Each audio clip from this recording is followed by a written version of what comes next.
마음의 소리를 들으러 와주신 분들 반갑습니다. 살다 보면 이런 사람을 한 번쯤은 만나게 됩니다. 무슨 일이 생기든 자기 잘못은 절대 인정하지 않고 늘 다른 사람 탓만 하는 사람 말입니다. 처음에는 그저 성격이 그런가 보다 하고 넘어갑니다.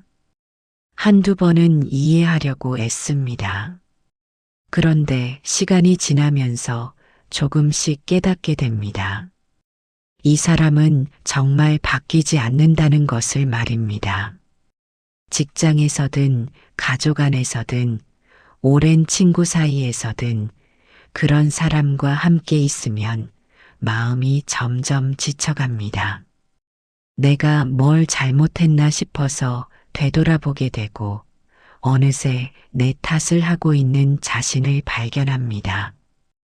그렇게 몇 년이 지나도 그 사람은 여전히 똑같은 말을 반복합니다. 그때마다 속으로 답답함이 쌓여갑니다. 왜 이 사람은 조금도 변하지 않는 걸까 하는 의문과 함께 말입니다. 이런 감정은 충분히 자연스러운 것입니다. 잘못된 게 아닙니다.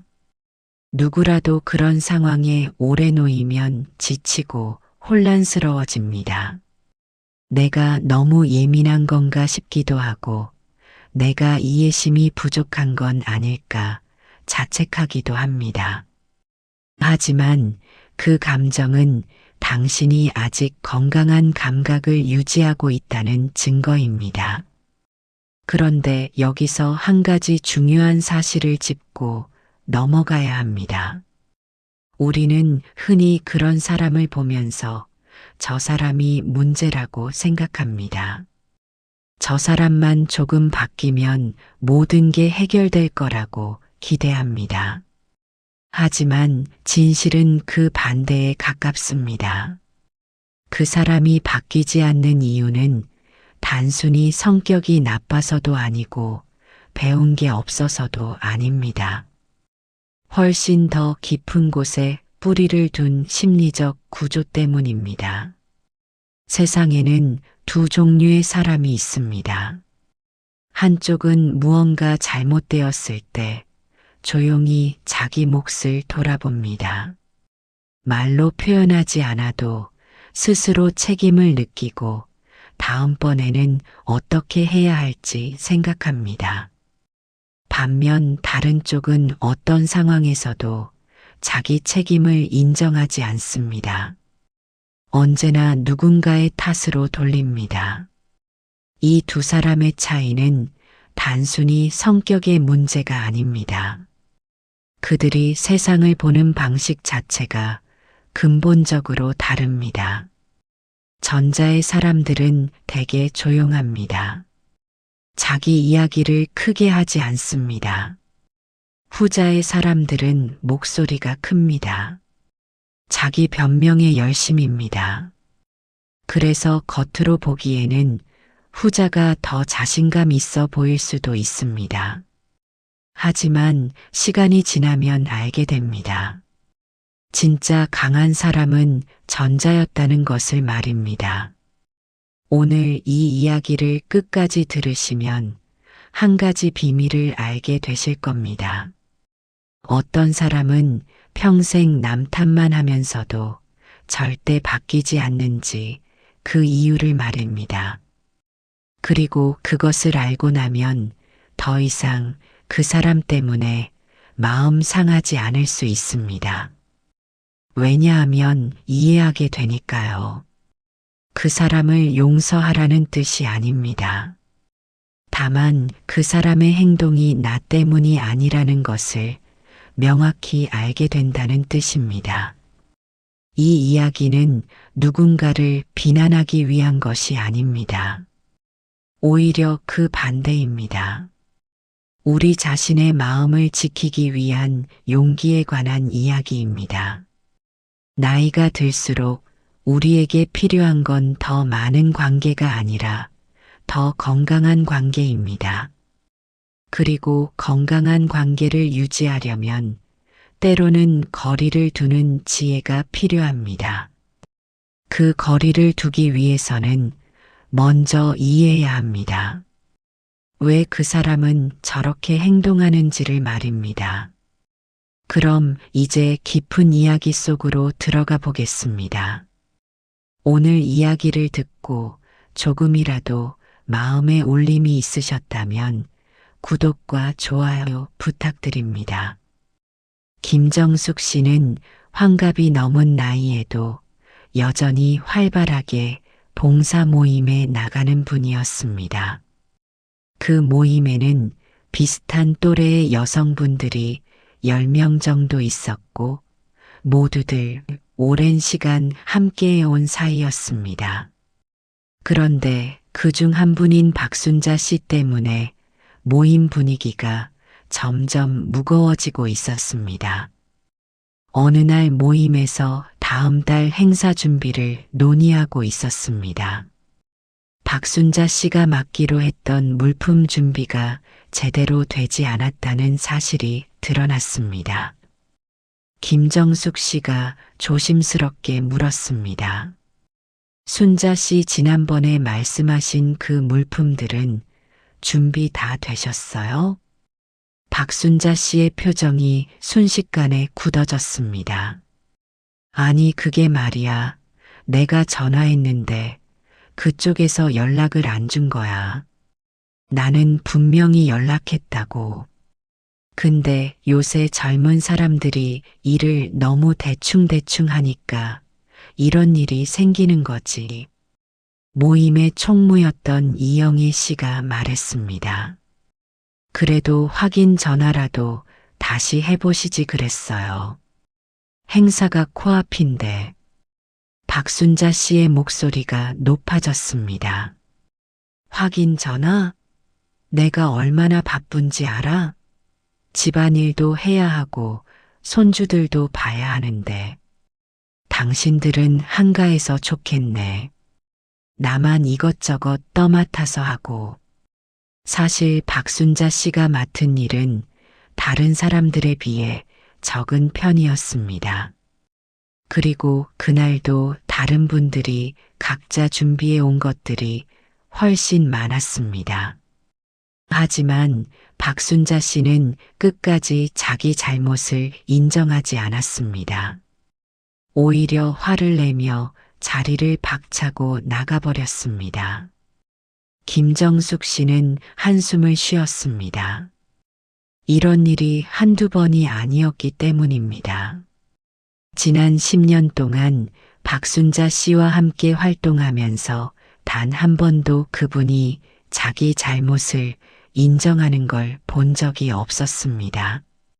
늘 누군가의 탓이었습니다. 가족 탓, 날씨 탓, 교통 탓, 심지어 자기 몸 상태 탓까지 했습니다. 처음에는 다들 이해하려고 했습니다. 나이 들면 누구나 고집이 세질 수 있다고 생각했습니다.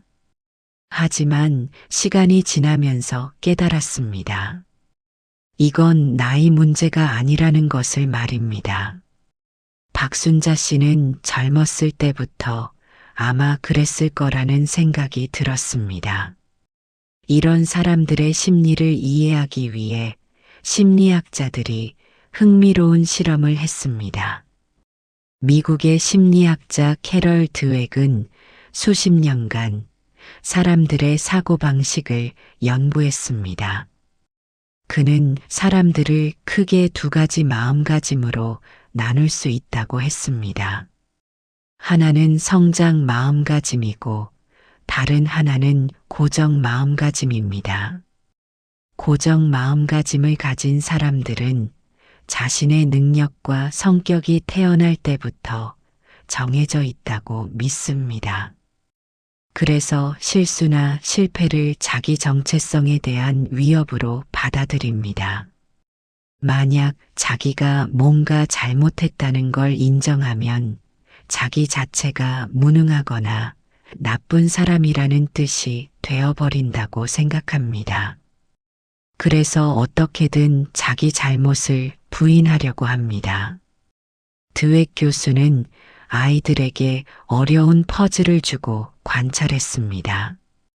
고정 마음가짐을 가진 아이들은 퍼즐을 풀지 못하면 곧바로 자기가 멍청하다고 느꼈습니다. 그리고 다음번에는 아예 퍼즐에 도전하지 않으려 했습니다. 반면 성장 마음가짐을 가진 아이들은 퍼즐을 못 풀어도 자기가 아직 방법을 모를 뿐이라고 생각했습니다. 그리고 계속 시도했습니다. 어른이 되어서도 이 패턴은 그대로 유지됩니다. 고정 마음가짐을 가진 사람은 자기 실수를 인정하는 순간 자기 존재 가치 전체가 무너진다고 느낍니다. 그래서 어떤 대가를 치르더라도 자기 잘못을 부인합니다. 남을 탓하고 상황을 탓하고 운을 탓합니다. 이건 그 사람이 나쁜 사람이라서가 아닙니다. 그저 자기를 지키려는 절박한 방어기제일 뿐입니다. 이 행동의 본질을 들여다보면 결국 두려움입니다. 자기가 불완전한 존재라는 사실을 받아들일 수 없는 두려움입니다. 우리는 모두 불완전합니다. 실수도 하고 잘못된 판단도 합니다. 그게 인간입니다. 하지만 어떤 사람들은 그 불완전함을 인정하는 순간 자기 존재 자체가 부정당한다고 느낍니다. 그래서 그들은 평생 자기를 방어하는데 모든 에너지를 씁니다. 남 탓을 하는 건 공격이 아니라 방어입니다. 자기 내면의 깊은 상처와 불안을 가리기 위한 필사적인 노력입니다. 이것을 이해하고 나면 그 사람이 조금 덜 밉게 느껴질 수도 있습니다. 물론 여전히 함께 있기는 힘들지만 말입니다. 프랑스 철학자 장폴 사르트르는 이런 말을 했습니다. 인간은 자유롭도록 선고받았다. 우리는 선택의 자유가 있습니다.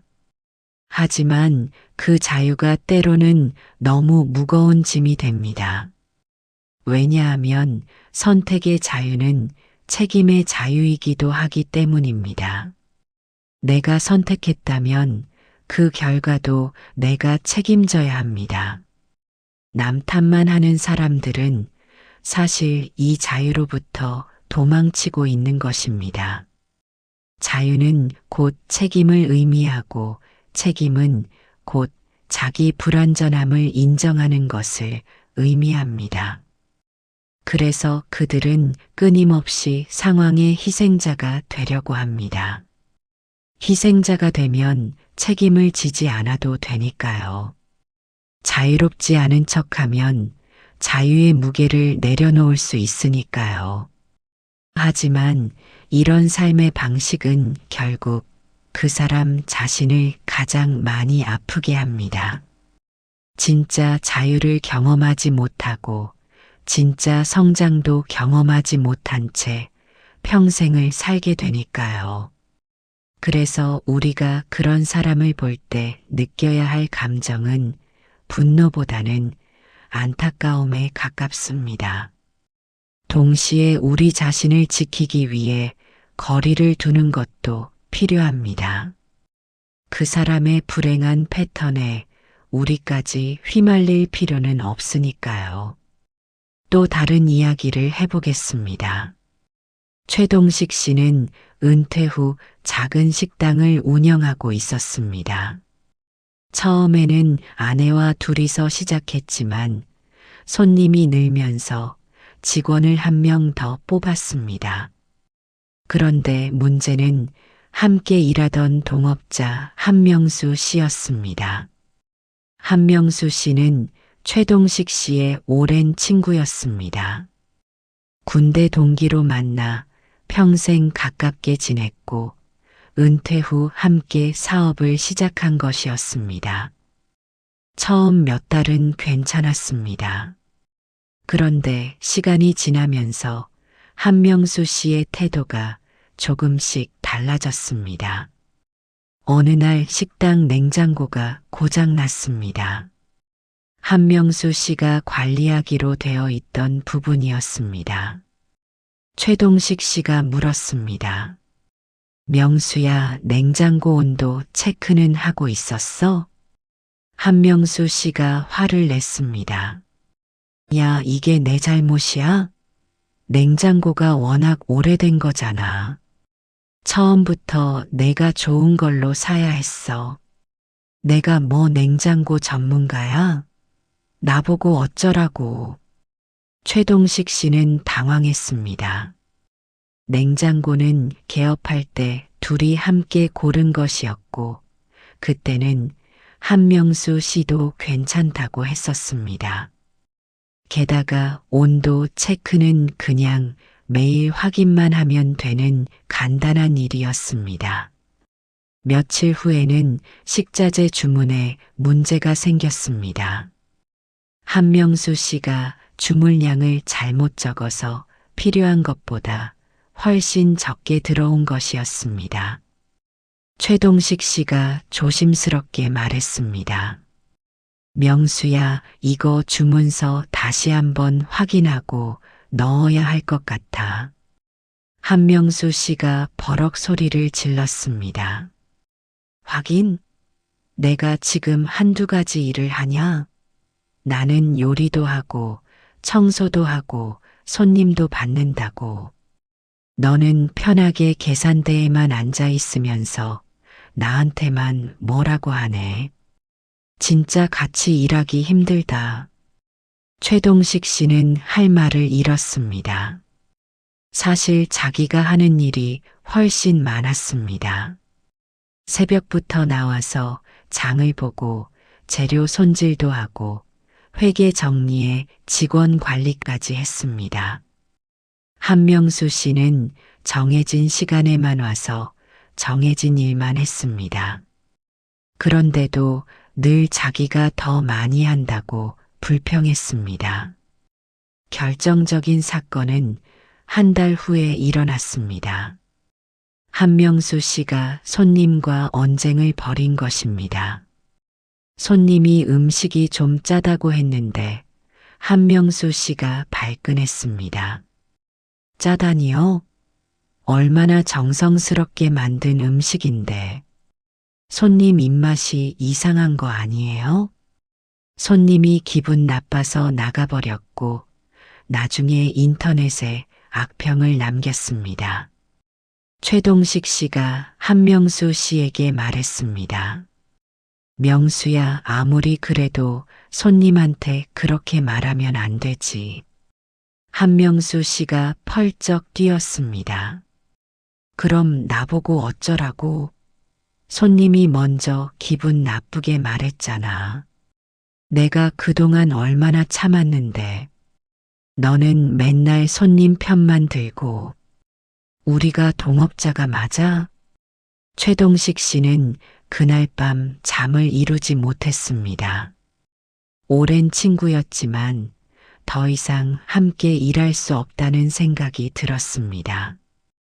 그런데 한명수 씨는 끝까지 자기 잘못을 인정하지 않았습니다.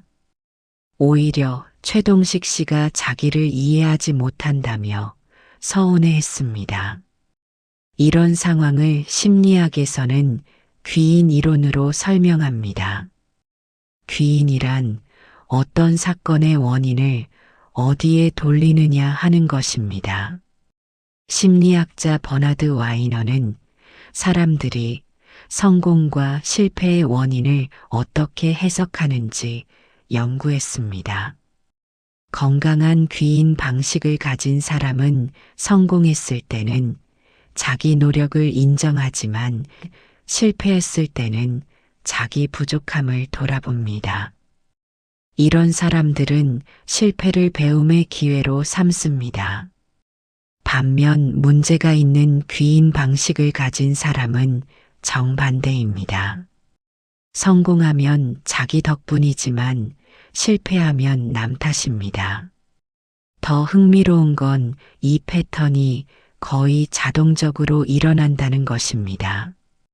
한명수 씨 같은 사람들은 의식적으로 거짓말을 하는 게 아닙니다. 그들의 뇌는 정말로 그렇게 믿습니다. 냉장고가 고장난 건 자기 책임이 아니라 냉장고가 안 좋았기 때문이라고 진심으로 생각합니다. 주문을 잘못한 건 자기가 일이 많아서라고 정말로 믿습니다. 심리학자들은 이것을 자기 보호 편향이라고 부릅니다. 우리 뇌는 자기 이미지를 보호하기 위해 현실을 왜곡할 수 있습니다. 특히 자존감이 낮거나 불안정한 사람일수록 이런 왜곡이 심하게 일어납니다. 자기를 있는 그대로 받아들일 수 없으니까 현실을 자기식으로 재구성하는 것입니다. 이 행동의 본질은 결국 내면의 불안정함입니다. 한명수 씨가 끊임없이 남을 탓하는 이유는 자기 안에 자기를 지탱할 힘이 없기 때문입니다. 만약 자기 실수를 인정하면 자기 존재 전체가 흔들린다고 느낍니다. 그래서 어떤 일이 생기든 자기는 잘못이 없다고 우겨야 합니다. 그래야 자기가 무너지지 않으니까요. 이런 사람들을 보면 겉으로는 자신감 넘치고 당당해 보입니다. 하지만 그 안을 들여다보면 실은 가장 약한 사람들입니다. 진짜 강한 사람은 자기 약점을 인정할 수 있는 사람입니다. 진짜 자신감은 완벽해서 생기는 게 아니라 불완전함을 받아들일 수 있을 때 생깁니다. 독일 철학자 프리드리히 니체는 말했습니다. 자신의 그림자와 화해하지 못한 자는 타인의 빛을 견디지 못한다. 우리 안에는 누구나 어두운 면이 있습니다. 실수도 하고 부족한 점도 있습니다. 이걸 인정하고 받아들인 사람은 다른 사람의 성공이나 좋은 면을 편안하게 받아들일 수 있습니다. 하지만 자기 어두운 면을 부인하는 사람은 다른 사람의 빛을 견딜 수 없습니다. 누군가 잘하면 그게 자기 부족함을 드러내는 것 같아서 불안합니다. 그래서 끊임없이 남의 탓을 하고 남을 깎아내립니다. 그래야 자기가 그나마 괜찮은 사람인 것처럼 느껴지니까요. 이건 그 사람이 나빠서가 아니라 그만큼 아프다는 뜻입니다. 우리가 이런 사람을 만났을 때 해야 할 일은 그 사람을 고치려고 애쓰는 게 아닙니다. 그보다는 그 사람의 아픔을 이해하되 거리를 두는 것입니다. 이해한다고 해서 그 사람의 행동을 받아들여야 하는 건 아닙니다. 오히려 이해하기 때문에 거리를 둘 수 있습니다. 저 사람은 저렇게 밖에 할 수 없는 사람이구나 하고 받아들이고 내 마음의 평화를 지키는 것입니다. 세 번째 이야기입니다. 윤미경 씨는 아파트 부녀의 활동을 오래 해왔습니다. 그 과정에서 같은 동에 사는 정혜숙 씨와 자주 마주쳤습니다. 정혜숙 씨는 언제나 불만이 많았습니다. 아파트 관리가 엉망이라고 했고, 이웃들이 배려가 없다고 했고, 세상이 살기 힘들다고 했습니다. 어느 겨울날 아파트 화단에 쓰레기가 버려진 일이 있었습니다. 부녀회에서 CCTV를 확인했더니 정혜숙 씨 댁에서 나온 쓰레기였습니다. 윤미경 씨가 조심스럽게 전화를 걸었습니다. 혜숙 씨 혹시 어제 저녁에 화단 쪽에 쓰레기 버리신 거 맞으세요? 정혜숙 씨의 목소리가 차갑게 식었습니다. 아니 그게 무슨 소리예요? 내가 왜 거기다 쓰레기를 버려요?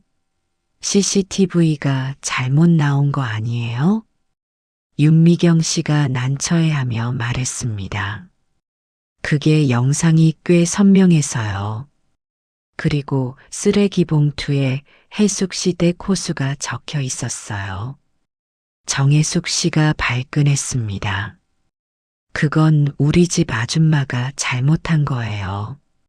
나는 몰랐어요. 아줌마한테 제대로 말을 안 해줬나 보네. 그리고 화단이 너무 어두워서 그런 거잖아요. 관리사무소에서 가로등을 더 달았어야죠.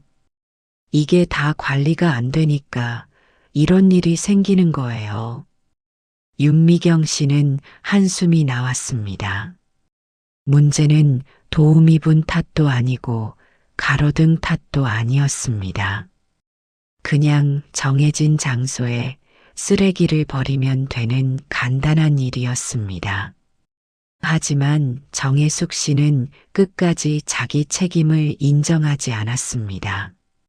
며칠 후 부녀의 모임이 있었습니다. 정혜숙 씨도 참석했습니다. 모임에서 내년도 예산안을 논의했는데 정혜숙 씨가 갑자기 화를 냈습니다. 도대체 우리가 낸 관리비가 어디로 가는 거예요? 이것저것 다 올리기만 하고 정작 주민들 편의는 하나도 생각 안 하잖아요. 윤미경 씨가 설명했습니다. 예산안 자료를 지난주에 다 돌렸는데요. 항목별로 다 나와 있어요. 정혜숙 씨가 소리를 높였습니다. 그걸 누가 다 읽어요?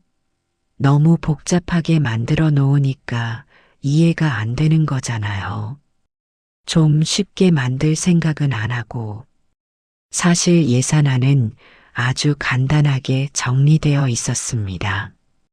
다른 분들은 다 이해했습니다. 하지만 정혜숙 씨는 자기가 읽지 않은 것을 자료가 복잡해서라고 했습니다. 가장 황당한 일은 그 다음 주에 일어났습니다. 정혜숙 씨가 부녀의 단체 채팅방에 장문의 글을 올렸습니다. 자기는 그동안 부녀회를 위해 헌신했는데 아무도 알아주지 않는다는 내용이었습니다. 그리고 이제는 지쳤으니 부녀회를 그만두겠다고 했습니다. 윤미경 씨는 어이가 없었습니다. 정혜숙 씨가 부녀회를 위해 한 일이 거의 없었기 때문입니다. 회의에도 자주 빠졌고 맡은 일도 제대로 하지 않았습니다. 오히려 다른 분들이 정혜숙 씨 몫까지 해왔습니다. 그런데 정혜숙 씨는 자기가 희생자라고 생각했습니다.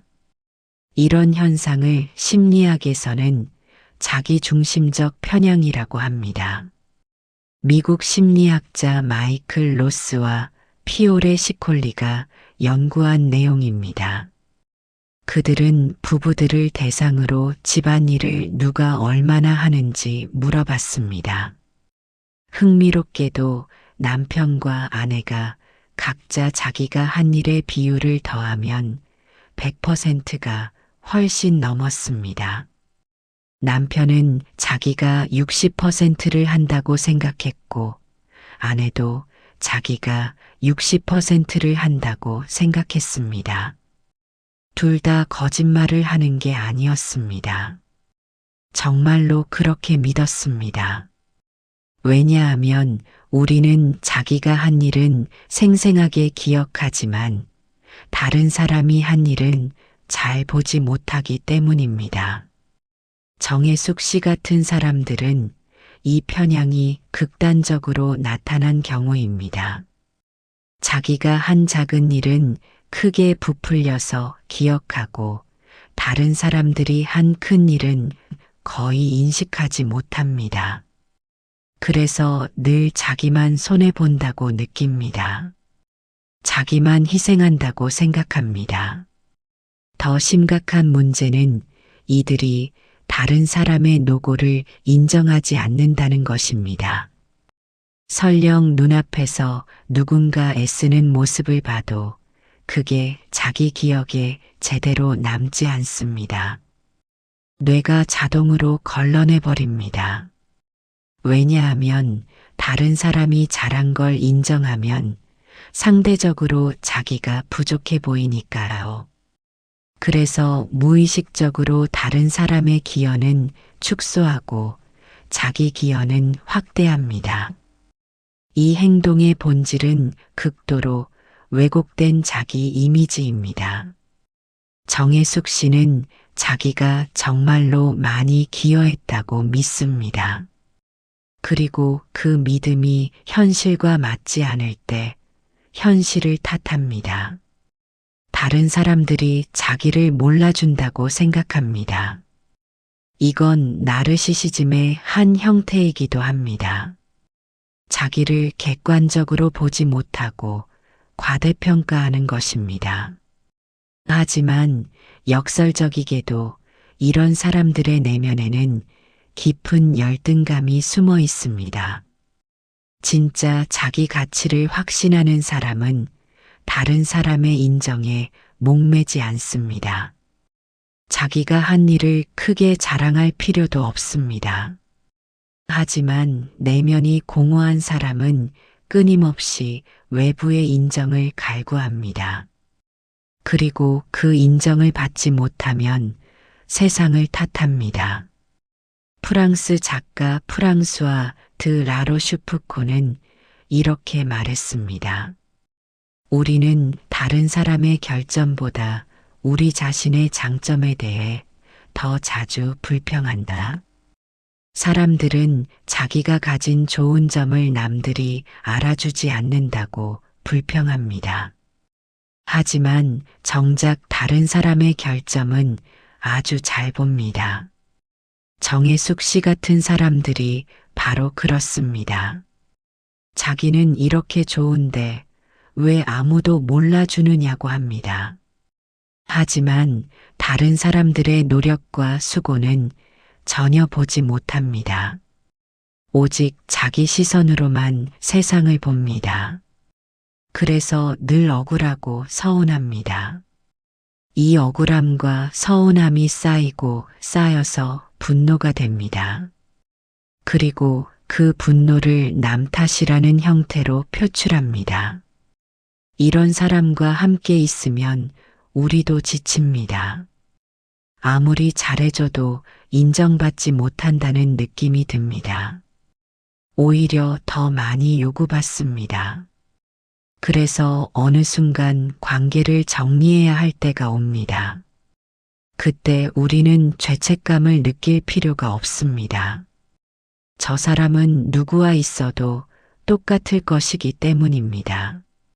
문제는 저 사람 안에 있지 나한테 있지 않습니다. 네 번째 이야기로 넘어가겠습니다.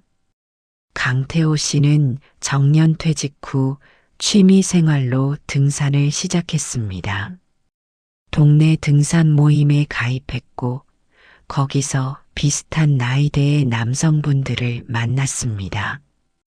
그 중에 오세훈 씨라는 분이 있었습니다. 오세훈 씨는 늘 자기 과거 이야기를 했습니다. 내가 젊었을 때는 말이야 회사에서 나를 안 잡아둘 수가 없었어. 실력이 워낙 뛰어나니까. 근데 정치 싸움에 밀려서 결국 내가 나왔지. 그때 내가 있었으면 회사가 지금보다 훨씬 컸을 거야. 강태호 씨는 처음에는 그냥 들었습니다. 나이 드신 분들은 다 옛날 이야기를 좋아하니까요. 하지만 시간이 지나면서 이상한 점을 발견했습니다. 오세훈 씨의 이야기에는 늘 자기가 피해자로 등장했습니다. 승진을 못한 건 상사가 자기를 질투해서였고, 프로젝트가 실패한 건 팀원들이 자기 말을 안 들어서였고, 사업이 안 된 건 경기가 나빠서였습니다. 모든 이야기의 결론은 같았습니다. 자기는 잘못이 없는데 주변 사람이나 상황 때문에 피해를 봤다는 것이었습니다. 어느 날 등산을 마치고 식사를 하는데 오세훈 씨가 또 예전 이야기를 꺼냈습니다. 내가 부장 때 정말 억울한 일이 있었어. 내 아이디어를 후배가 가로챘거든. 그걸로 그 친구가 승진했어. 나는 그냥 당하고만 있었지. 내가 너무 착해서 탈이야. 옆에서 듣던 다른 회원이 물었습니다. 그럼 왜 그때 항의를 안 하셨어요? 오세훈 씨가 한숨을 쉬었습니다. 항의를 하면 뭐해? 윗사람들이 이미 그 친구 편이었는걸. 나는 정치를 못해서 그래. 정치 잘하는 사람들이 이기는 세상이야. 강태호 씨는 조용히 듣고 있다가 물었습니다. 그럼 그 아이디어를 문서화해서 남겨두거나 했으면 어땠을까요? 오세훈 씨의 표정이 굳었습니다. 그게 그렇게 간단한 문제가 아니야. 당시 상황을 모르면서 쉽게 말하는 거야. 회사 생활 해봤어? 강태호 씨도 30년 넘게 회사 생활을 했지만 더 이상 말하지 않았습니다. 어차피 오세훈 씨는 자기 이야기만 하고 싶어 하는 게 분명했으니까요. 다음 등산 때는 더 황당한 일이 있었습니다. 산을 오르는 중에 오세훈 씨가 길을 잘못 들었습니다. 다른 사람들이 이쪽이 아니라고 했는데도 오세훈 씨가 자기가 맞다며 우겼습니다. 결국 한참을 헤맨 끝에 돌아와야 했습니다. 쉬는 시간에 누군가 농담처럼 말했습니다. 오늘 세훈 씨 때문에 운동 더 했네요. 오세훈 씨가 발끈했습니다. 아니 이게 내 잘못이야? 표지판이 잘못돼 있었잖아. 그리고 다들 말을 안 하고 있다가 나중에 얘기하니까 헷갈리지. 내 탓을 하면 안 되지. 강태호 씨는 그날 이후로 오세훈 씨와 거리를 두기 시작했습니다. 함께 있으면 마음이 불편했기 때문입니다. 늘 피해자 행세를 하고 자기 책임은 전혀 인정하지 않는 모습이 보기 힘들었습니다. 심리학자 줄리안 로터는 통제 위치라는 개념을 제시했습니다. 사람들은 크게 두 가지 통제 위치를 가진다고 합니다. 내적 통제 위치를 가진 사람은 자기 삶의 결과가 자기 행동에서 나온다고 믿습니다.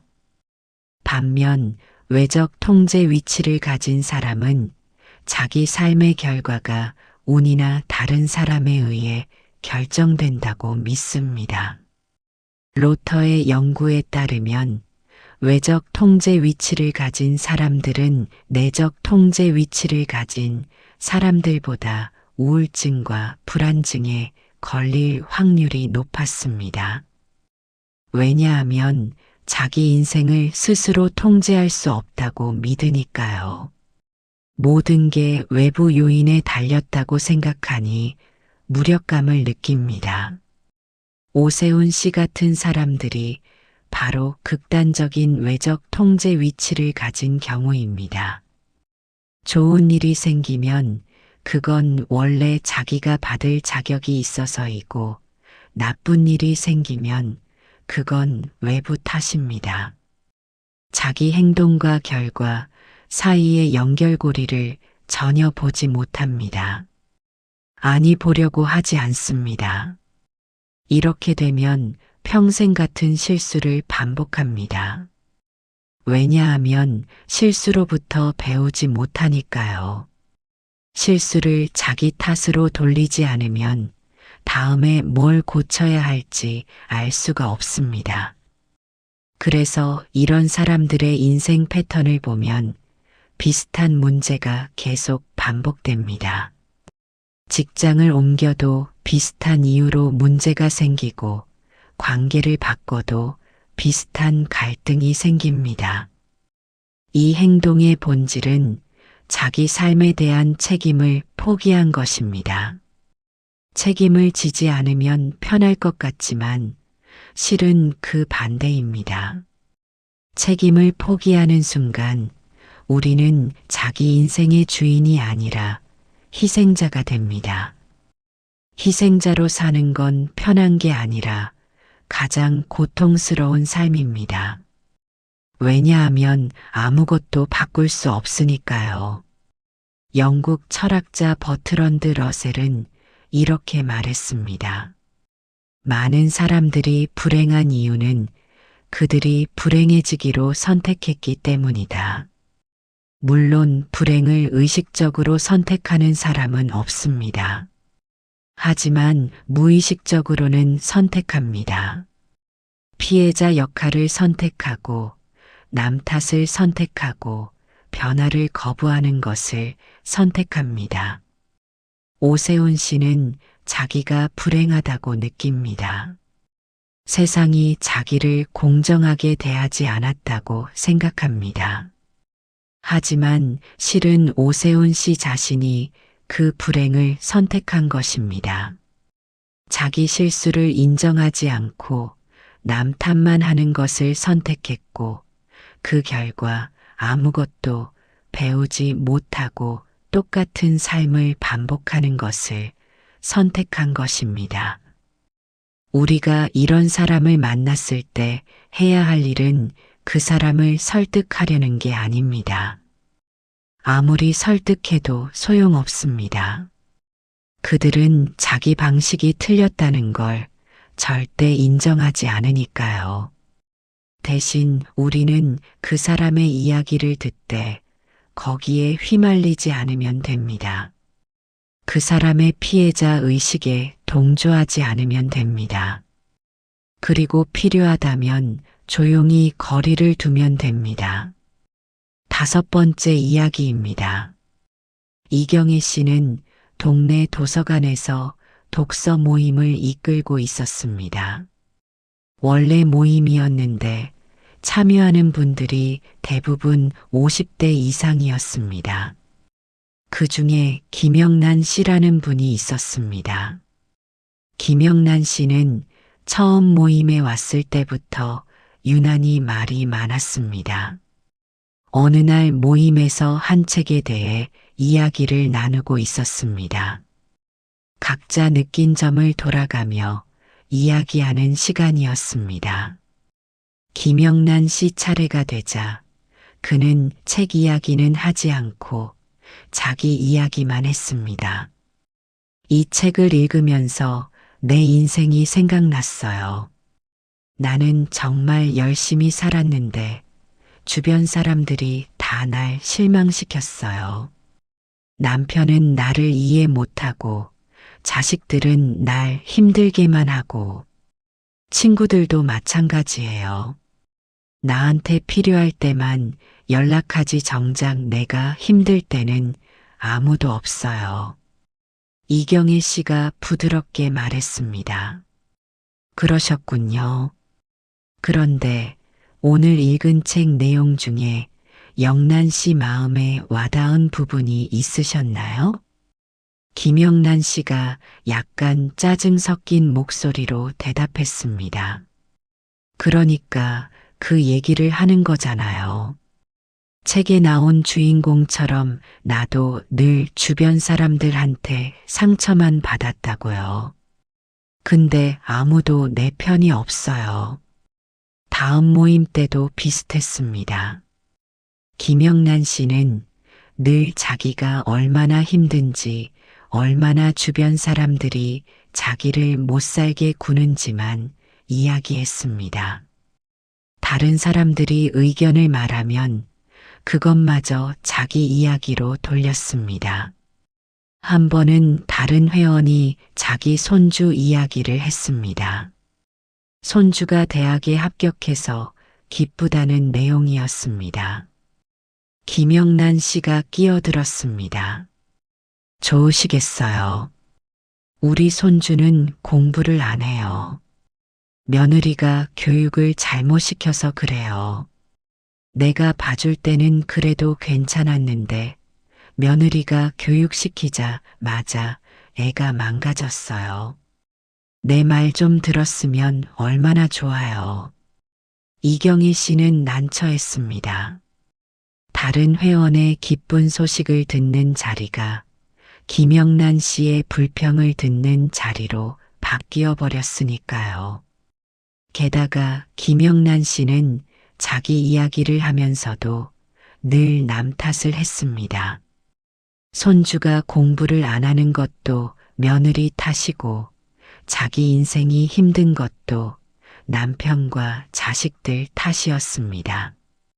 결정적인 사건은 석 달 후에 일어났습니다. 독서 모임에서 작은 친목 여행을 계획했습니다. 1박 2일로 가까운 바닷가에 가기로 한 것이었습니다. 모두들 기대했고 김영란 씨도 참가 신청을 했습니다. 출발 이틀 전에 김영란 씨가 갑자기 연락을 했습니다. 몸이 안 좋아서 못 가겠다는 것이었습니다. 이경희 씨는 이해한다며 괜찮다고 했습니다. 그런데 여행을 다녀온 후 모임 단체 채팅방에 사진을 올렸더니 김영란 씨가 이상한 반응을 보였습니다. 다들 좋으셨겠네요. 나만 빠지고 몸이 아파서 어쩔 수 없었지만 그래도 서운하네요. 아무도 나한테 전화 한 통 안 하고. 이경희 씨는 당황했습니다. 여행 중에 김영란 씨한테 안부 전화를 한 회원이 2명이나 있었기 때문입니다. 하지만 김영란 씨는 그건 언급하지 않았습니다. 그저 자기만 소외됐다는 피해 의식만 드러냈습니다. 그 후로 김영란 씨는 모임에서 점점 더 부정적인 말을 많이 했습니다. 책 선정이 마음에 안 든다고 했고, 모임 장소가 불편하다고 했고, 다른 회원들이 자기를 무시한다고 했습니다. 결국 이경희 씨를 포함한 몇몇 회원들이 조용히 김영란 씨와 거리를 두기 시작했습니다. 심리학에서는 이런 패턴을 학습된 무기력과 연결해서 설명하기도 합니다. 심리학자 마틴 셀리그만은 개를 대상으로 한 실험에서 흥미로운 현상을 발견했습니다. 개에게 피할 수 없는 전기 충격을 반복적으로 주었더니 나중에는 충격을 피할 수 있는 상황에서도 피하려고 하지 않았습니다. 무기력을 학습한 것입니다. 사람도 마찬가지입니다. 어릴 때부터 자기 노력이 결과로 이어지지 않는 경험을 반복하면 무기력을 학습합니다. 그리고 성인이 되어서도 그 패턴이 유지됩니다. 뭘 해도 안 된다고 믿게 되고 실제로 노력하지 않게 됩니다. 그러면 당연히 결과도 좋지 않고 그게 다시 자기 믿음을 강화합니다. 김영란 씨 같은 사람들은 학습된 무기력과 외적 통제 위치가 결합된 경우입니다. 자기는 뭘 해도 안 된다고 믿고 모든 게 외부 요인 때문이라고 생각합니다. 그래서 노력하지 않습니다. 노력해도 소용없다고 믿으니까요. 대신 불평만 합니다. 불평하는 게 유일한 대응 방식이 되어버린 것입니다. 더 안타까운 건 이런 사람들이 진짜 도움을 거부한다는 것입니다. 누군가 조언을 해주면 받아들이지 않습니다. 오히려 자기를 이해 못한다며 화를 냅니다. 해결책을 원하는 게 아니라 그저 자기 불행을 확인받고 싶어 합니다. 자기가 피해자라는 걸 인정받고 싶어 합니다.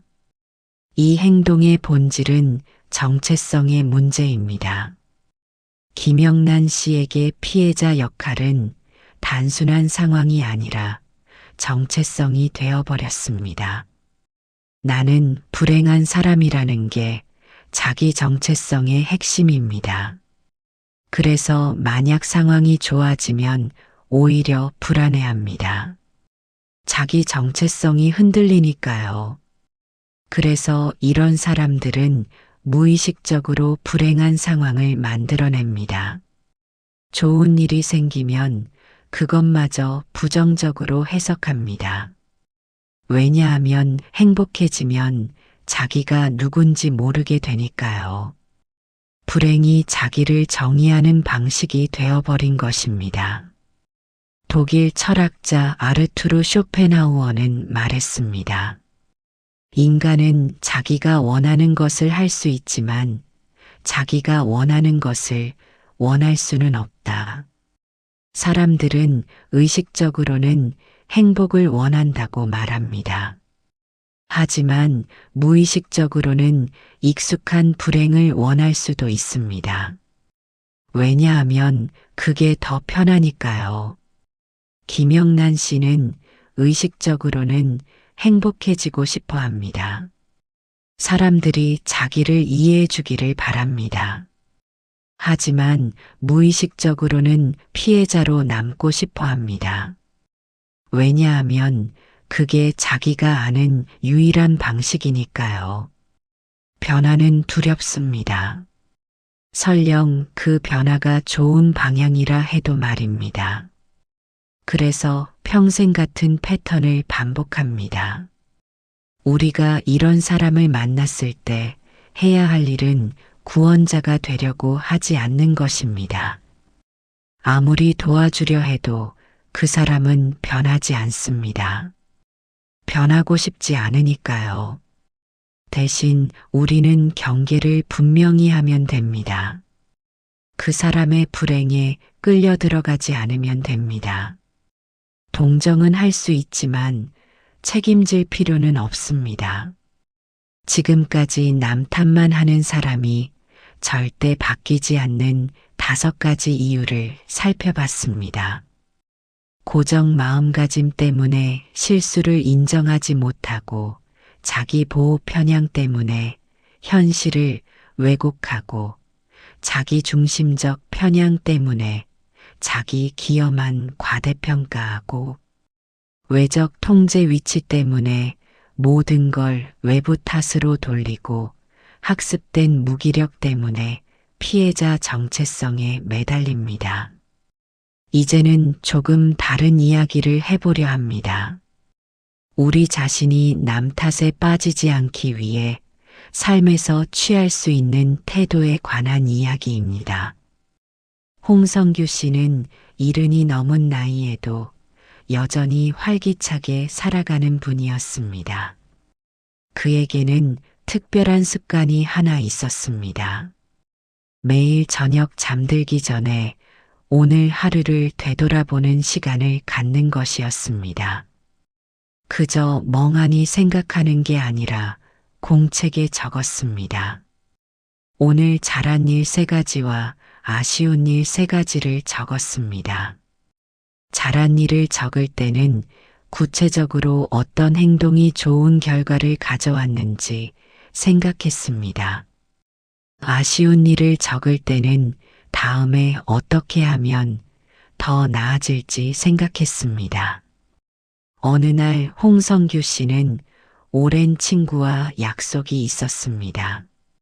식사를 하기로 했는데 친구가 30분이나 늦게 왔습니다.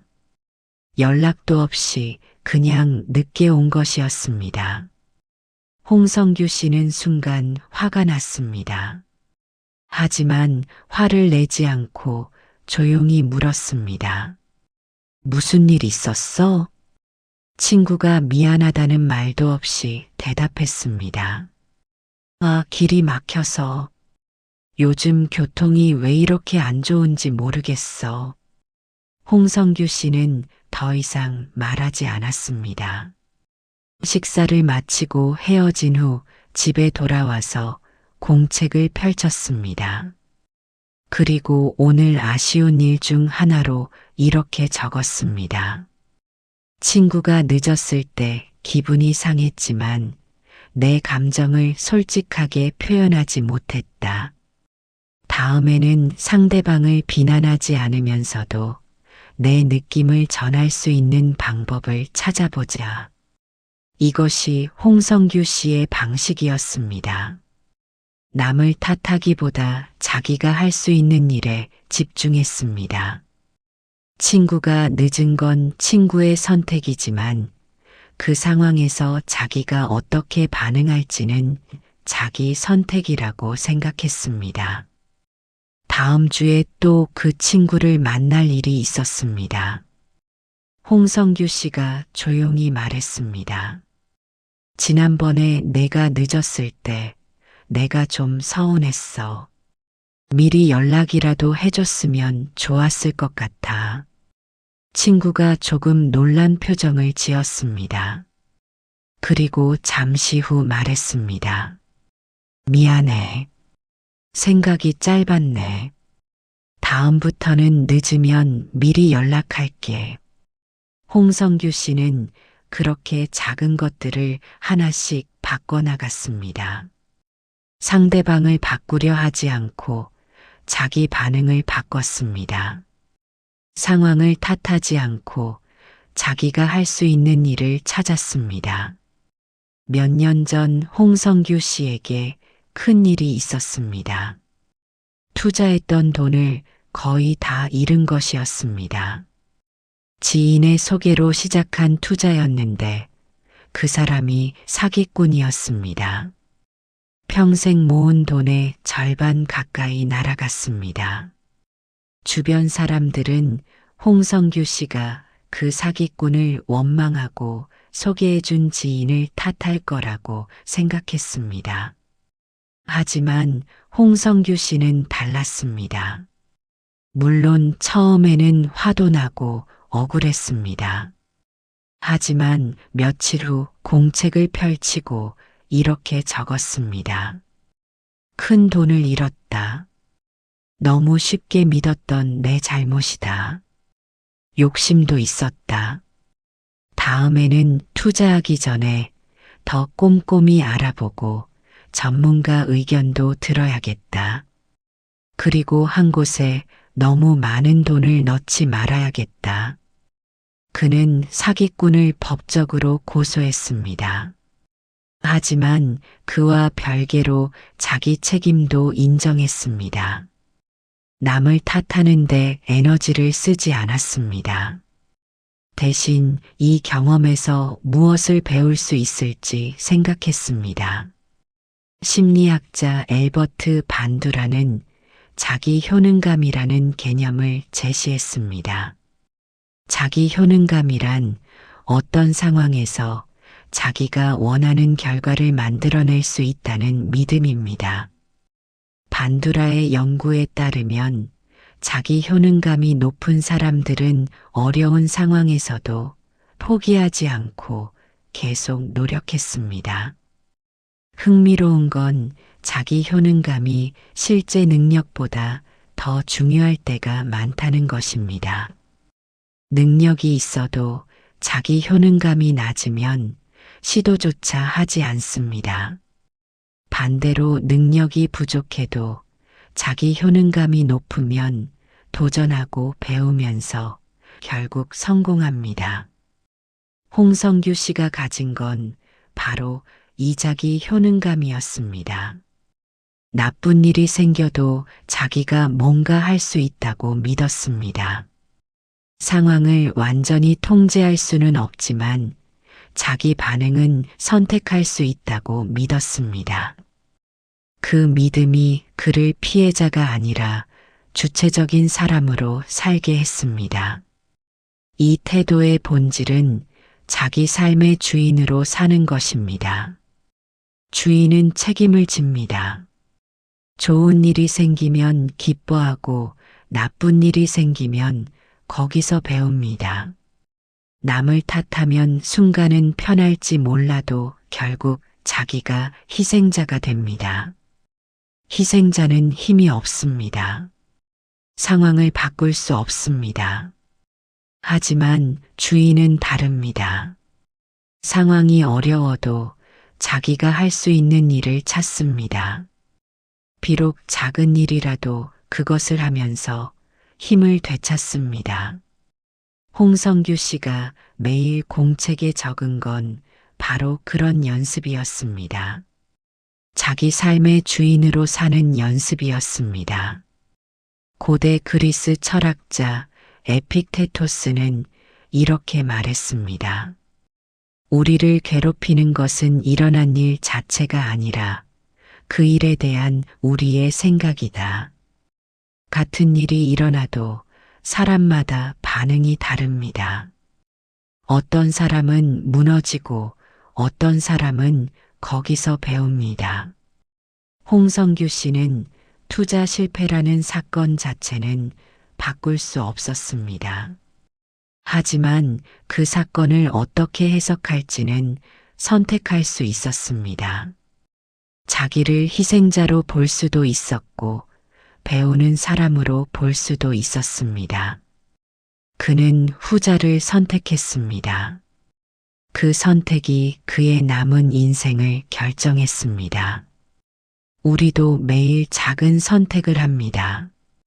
누군가 나를 화나게 했을 때 그 사람을 탓할 수도 있고 내 반응을 돌아볼 수도 있습니다. 일이 잘못됐을 때 상황을 탓할 수도 있고 다음에 더 잘할 방법을 생각할 수도 있습니다. 이 작은 선택들이 모여서 우리 삶의 방향을 만듭니다. 두 번째 이야기입니다. 박미선 씨는 60대 중반의 여성으로 평생 남편과 자식들을 위해 살아왔습니다. 집안일을 도맡아 했고 자식들 뒷바라지에 인생을 바쳤습니다. 그런데 환갑이 넘어서 문득 이런 생각이 들었습니다. 나는 뭘 위해 사는 걸까? 자식들은 다 장성해서 독립했습니다. 남편은 퇴직 후 자기 취미 생활에 바빴습니다. 박미선 씨는 갑자기 허전했습니다. 그동안 다른 사람을 위해서만 살았더니 정작 자기가 누군지 모르겠더라는 생각이 들었습니다. 처음에는 서운했습니다. 자식들이 전화도 잘 안 하고 남편은 자기 일에만 신경 쓰는 게 섭섭했습니다. 하지만 어느 날 문득 깨달았습니다. 이건 그들의 잘못이 아니라는 것을 말입니다. 자기가 스스로 선택한 삶이었습니다. 그날부터 박미선 씨는 달라지기 시작했습니다. 먼저 정말 하고 싶은 게 뭔지 생각해 봤습니다. 젊었을 때 그림 그리는 걸 좋아했던 기억이 났습니다. 그래서 동네 문화센터 수채화 강좌에 등록했습니다. 처음에는 어색했습니다. 수십 년 만에 붓을 잡으니 손이 떨렸습니다. 하지만 조금씩 그리다 보니 재미가 났습니다. 그림을 그리는 동안만큼은 다른 생각이 들지 않았습니다. 오롯이 자기 자신에게 집중할 수 있었습니다. 몇 달 후 박미선 씨는 수채화 강좌에서 만난 사람들과 친해졌습니다. 비슷한 나이대의 여성분들이었는데 모두들 각자의 이유로 그림을 배우러 온 분들이었습니다. 그들과 이야기를 나누면서 박미선 씨는 깨달았습니다. 자기만 그런 게 아니라는 것을 말입니다. 어느 날 강좌가 끝나고 다 함께 차를 마시는 자리가 있었습니다. 한 분이 말했습니다. 나는 평생 애들 키우고 남편 뒷바라지 하느라 정신없이 살았어요. 그런데 이제 다 키웠더니 허전하더라고요. 그래서 나를 위한 시간을 가져야겠다 싶어서 여기 왔어요. 다른 분도 말했습니다. 저도 그래요. 처음에는 애들이 엄마는 취미도 없냐고 핀잔을 주길래 억울했어요. 내가 너희들 키우느라 취미 생활을 못한 거잖아. 근데 생각해보니 그게 핑계더라고요. 정말 하고 싶었으면 시간을 냈을 텐데. 박미선 씨도 고개를 끄덕였습니다. 정말 그랬습니다. 자식들 탓을 할 수도 있었지만 사실은 자기 선택이었습니다. 물론 당시에는 어쩔 수 없다고 생각했지만 돌이켜보면 선택의 여지가 전혀 없지는 않았습니다. 그 후로 박미선 씨는 자기 삶을 다르게 살기 시작했습니다. 일주일에 2번은 꼭 자기만의 시간을 가졌습니다. 그림을 그리거나 책을 읽거나 친구들을 만났습니다. 처음에는 남편이 불평했습니다. 왜 요새 집에 없는 날이 많아? 밥은 어떻게 하고? 박미선 씨가 차분하게 말했습니다. 당신도 할 수 있잖아요. 아니면 밖에서 사 먹든지. 나도 내 인생이 있어요. 남편이 놀란 표정을 지었습니다. 박미선 씨가 이렇게 단호하게 말한 건 처음이었으니까요. 하지만 박미선 씨는 화를 내지 않았습니다. 그저 당연한 말을 당연하게 한 것뿐이었습니다. 심리학자 칼 로저스는 무조건적 긍정적 존중이라는 개념을 제시했습니다. 이것은 원래 상담자가 내담자를 대하는 태도를 말하는 것이었지만 자기 자신에게도 적용할 수 있습니다. 자기를 있는 그대로 존중하고 받아들이는 것입니다. 로저스는 사람들이 불행한 이유 중 하나가 자기 자신을 조건부로 사랑하기 때문이라고 했습니다. 뭔가 해냈을 때만 자기를 괜찮다고 여기고 실수하면 자기를 나쁘게 봅니다. 다른 사람을 기쁘게 했을 때만 자기가 가치 있다고 느끼고 누군가 실망하면 자기를 쓸모없다고 생각합니다. 박미선 씨가 배운 건 바로 자기를 무조건적으로 존중하는 것이었습니다. 자식들이 고마워하든 안 하든 남편이 좋아하든 안 하든 자기는 자기 자신을 위해 시간을 쓸 자격이 있다는 것을 깨달았습니다. 이건 이기적인 게 아니라 건강한 자기 사랑이었습니다. 이 태도의 본질은 자기 가치를 외부에서 찾지 않는 것입니다. 다른 사람의 인정이나 칭찬이 없어도 나는 가치 있는 사람이라는 것을 아는 것입니다. 그렇게 되면 남을 탓할 이유가 없어집니다. 왜냐하면 내 행복이 남에게 달려있지 않으니까요. 박미선 씨는 이제 자식들이 전화를 안 해도 서운하지 않았습니다. 물론 전화가 오면 반갑지만 안 와도 괜찮았습니다. 자기 삶이 충만했으니까요. 남편이 일에 바빠도 섭섭하지 않았습니다. 자기도 자기 일이 있었으니까요. 영국 시인 윌리엄 어니스트 헨리는 시 인빅터스에서 이렇게 노래했습니다. 나는 내 운명의 주인이요. 내 영혼의 선장이다. 우리 삶에는 우리가 통제할 수 없는 일들이 많습니다. 다른 사람의 행동도 그 중 하나입니다. 하지만 우리는 우리 자신의 주인입니다. 박미선 씨는 자식들이 어떻게 행동하든 남편이 어떻게 반응하든 자기 삶의 주인으로 살기로 결심했습니다. 그 결심이 그를 자유롭게 했습니다. 더 이상 다른 사람의 반응을 기다리며 살지 않아도 됐습니다.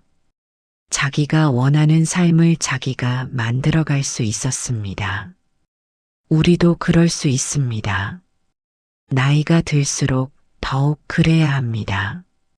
젊을 때는 다른 사람을 위해 사는 게 당연해 보일 수 있습니다. 하지만 나이가 들면 자기를 위해 살 줄도 알아야 합니다.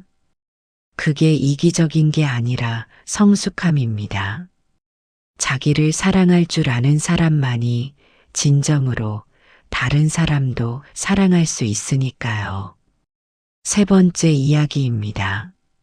정우진 씨는 은퇴 후 동네에서 작은 봉사활동을 하고 있었습니다. 매주 토요일 아침 혼자 사시는 어르신들 댁을 방문해서 말벗이 되어드리는 일이었습니다. 처음에는 보람을 느꼈습니다. 어르신들이 좋아하시는 모습을 보면 뿌듯했습니다. 그런데 몇 달이 지나면서 조금씩 힘들어졌습니다. 어떤 어르신은 매번 같은 불평만 하셨고 어떤 어르신은 정우진 씨가 방문하는 걸 당연하게 여기는 것 같았습니다.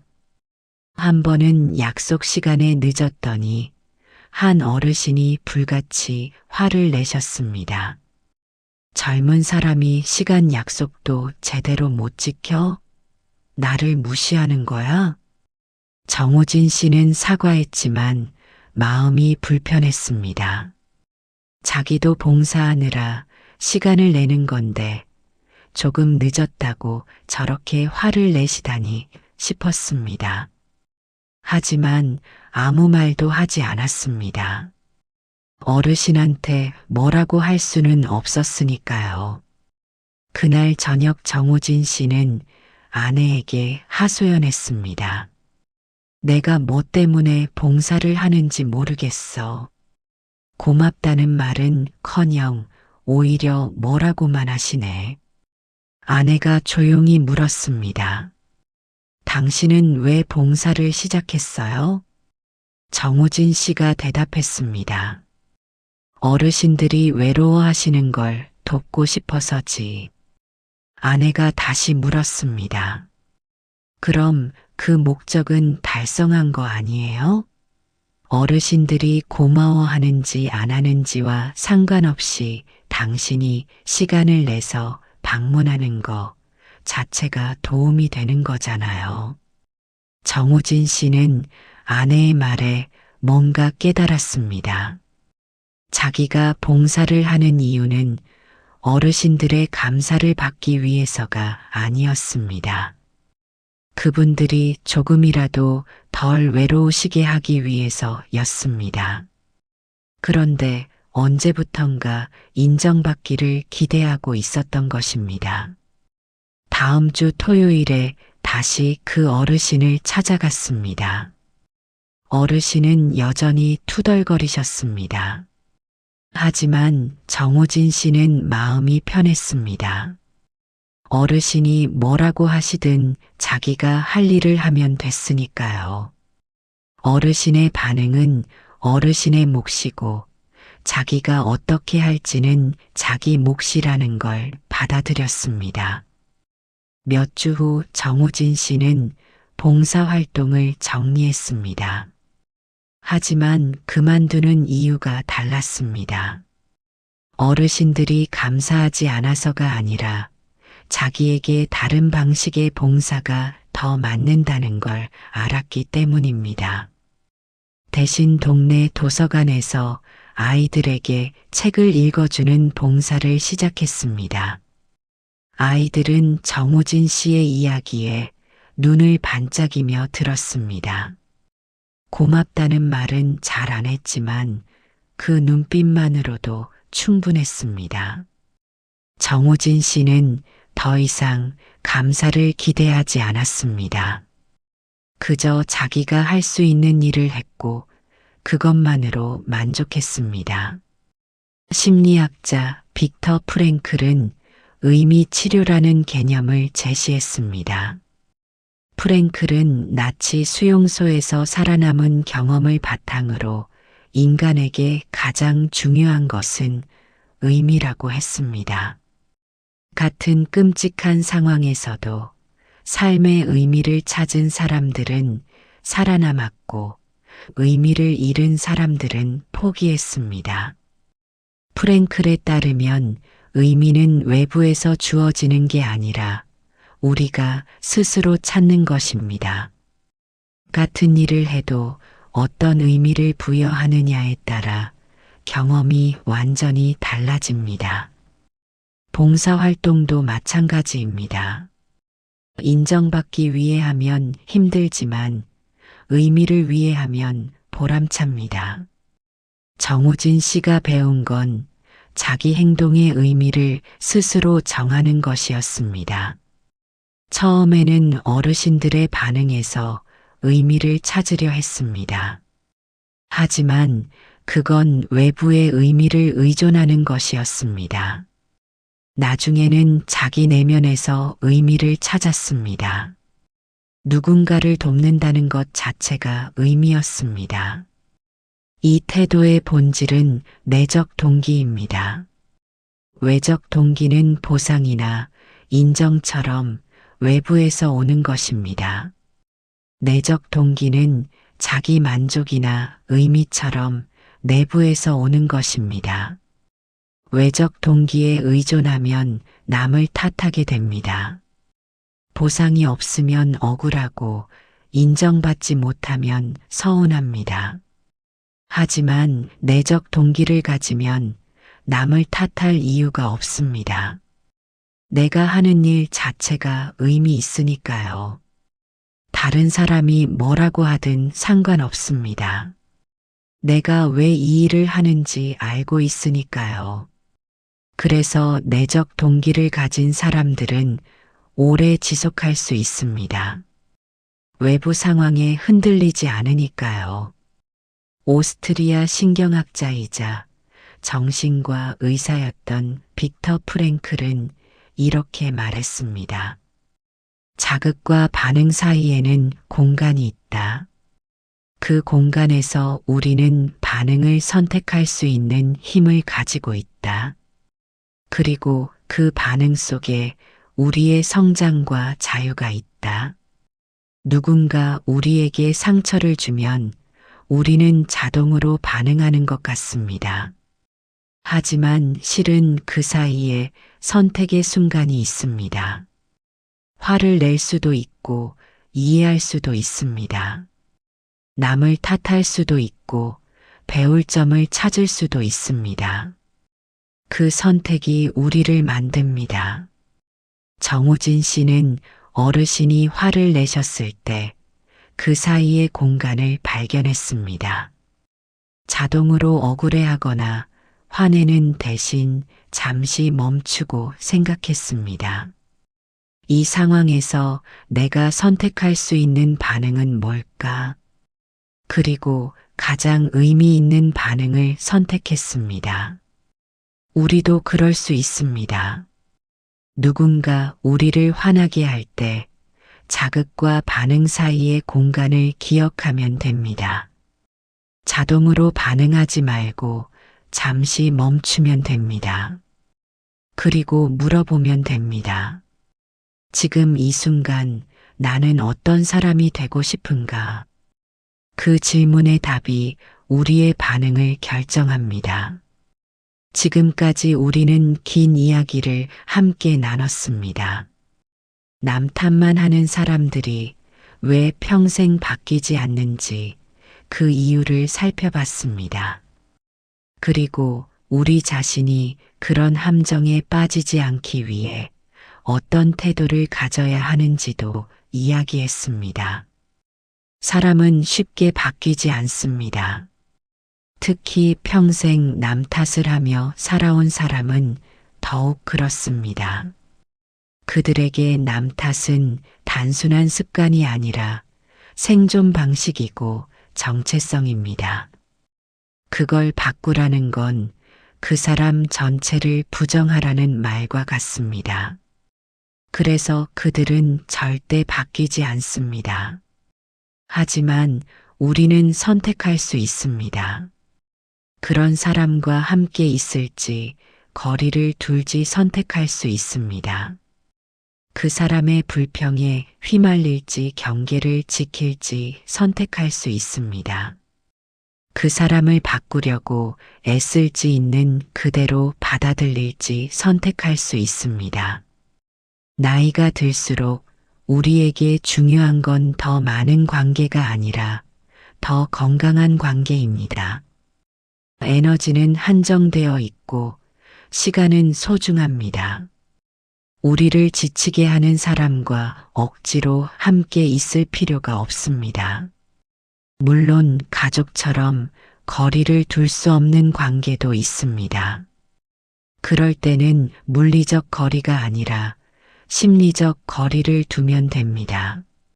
심리적 거리란 그 사람의 말과 행동에 일희일비하지 않는 것입니다. 그 사람이 나를 탓해도 내 탓이 아니라는 걸 아는 것입니다. 그 사람이 불평해도 그건 그 사람의 선택이지 내가 해결해야 할 문제가 아니라는 걸 아는 것입니다. 이런 거리두기는 냉정함이 아니라 지혜입니다. 동시에 우리 자신도 돌아봐야 합니다. 우리도 때로는 남 탓을 하지 않나 생각해 봐야 합니다. 완벽한 사람은 없습니다. 누구나 힘들 때는 남 탓을 하고 싶어집니다. 하지만 그 순간을 알아차리고 멈출 수 있다면 우리는 다른 길을 선택할 수 있습니다. 자기 삶의 주인으로 사는 것, 자기를 무조건적으로 존중하는 것, 내적 동기를 찾는 것. 이 세 가지가 우리를 남 탓의 함정에서 지켜줍니다. 쉬운 일은 아닙니다. 평생에 걸쳐 연습해야 하는 일입니다. 하지만 그만한 가치가 있습니다. 왜냐하면 그렇게 살아야 진정한 평화를 느낄 수 있기 때문입니다. 남 탓을 하며 사는 사람은 결코 평화롭지 못합니다. 늘 누군가에게 화가 나 있고 세상이 불공평하다고 느낍니다. 하지만 자기 삶의 책임을 지는 사람은 평화롭습니다. 모든 게 완벽하지 않아도 괜찮다고 느낍니다. 이제 이 긴 이야기를 마무리할 시간입니다. 오늘 나눈 이야기가 여러분의 마음에 작은 씨앗이 되기를 바랍니다. 당장 모든 걸 바꿀 수는 없을 것입니다. 하지만 한 가지씩 실천하다 보면 조금씩 달라질 것입니다. 남 탓만 하는 사람을 만났을 때 더 이상 그 사람 때문에 마음 상하지 마십시오. 그 사람은 그렇게 밖에 살 수 없는 사람입니다. 안타깝지만 사실입니다. 대신 거리를 두십시오. 물리적이든 심리적이든 당신을 지키는 거리를 선택하십시오. 그리고 당신 자신을 돌아보십시오. 혹시 당신도 누군가를 탓하고 있지는 않은지 생각해 보십시오. 만약 그렇다면 오늘부터 하나씩 바꿔보십시오. 남을 바꾸려 하지 말고 당신의 반응을 바꿔보십시오. 그 작은 변화가 당신의 삶을 완전히 다르게 만들 것입니다. 인생의 후반부로 갈수록 우리에게 필요한 건 더 많은 것이 아니라 더 깊은 평화입니다. 그 평화는 완벽한 환경에서 오지 않습니다. 불완전한 세상 속에서 자기 마음을 지킬 줄 아는 지혜에서 옵니다. 그 지혜의 핵심은 바로 선택입니다. 무엇에 마음을 쓸지, 누구와 시간을 보낼지, 어떤 사람으로 살지 선택하는 것입니다. 사람은 쉽게 바뀌지 않습니다. 하지만 우리는 거리를 선택할 수 있습니다. 그 선택이 노년의 마음을 지키는 가장 중요한 지혜입니다. 오늘 이 이야기가 여러분의 그 선택에 작은 도움이 되기를 바랍니다. 긴 시간 함께 해주셔서 감사합니다. 부디 평안한 마음으로 오늘 하루를 마무리하시기 바랍니다. 지금까지 마음의 소리였습니다. 다음에 또 만나요.